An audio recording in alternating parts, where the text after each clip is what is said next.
Good morning to you. The media has been covering, giving great coverage actually to the coronavirus, but because there's no case of coronavirus in Tanzania as of yet, most of the stories that have been covered this week have been from different parts of the world, particularly in China and from other places in Europe, and how the rest of the continent of Africa is preparing against the possible outbreak of the coronavirus. But yesterday there was a press briefing by the Ministry of Health, led by the Minister of Health.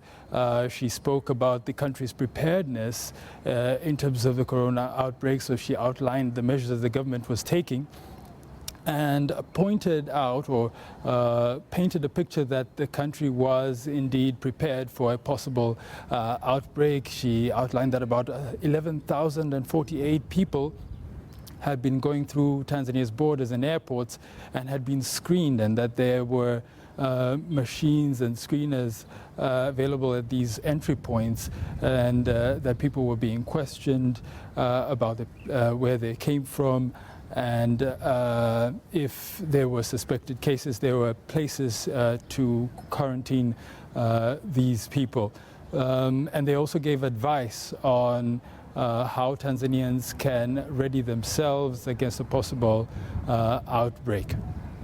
Well, let's turn to the media and human rights conversation. We're told that journalist Eric Kabendera, who was arrested, has been released. Are there any conditions attached to his release?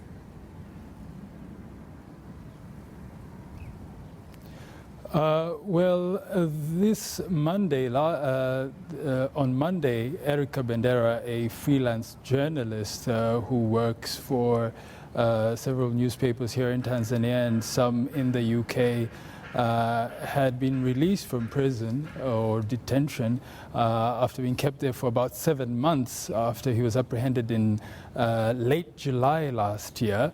And initially, the authorities had been looking into his citizenship and later moved to bring charges of money laundering and tax evasion and leading a criminal gang against him.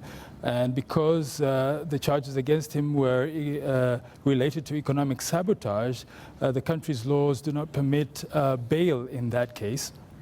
And therefore, he found himself spending about 7 months in detention, only to be released on Monday after coming to an agreement with the Director of Public Prosecutions in a plea bargain deal.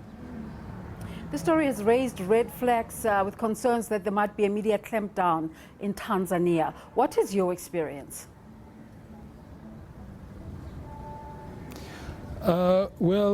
This is not new.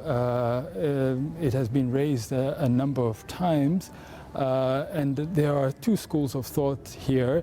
There are those who say that there is a media clampdown in Tanzania, and those who don't believe that that is the case.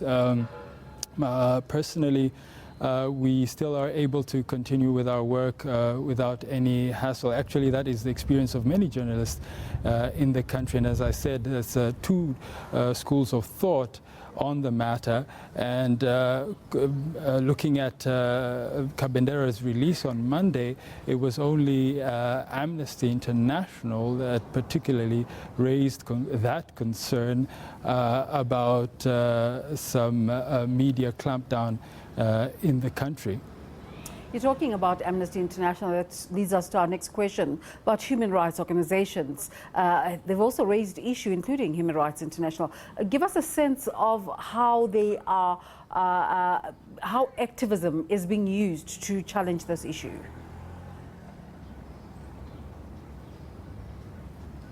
Well, Amnesty International were the ones that gave a statement after the release of Erica Bandera, and they used it as an opportunity to highlight what they alleged to be a media clampdown and therefore a clampdown on human rights in the country, to which there has been any response from the government, although late last year the government spokesman had addressed the matter and had asked Amnesty International to release their reports in the country, and they would get a response from the government. But the government maintains that there is no such violations on human rights or a clampdown on the media, and they've maintained that position.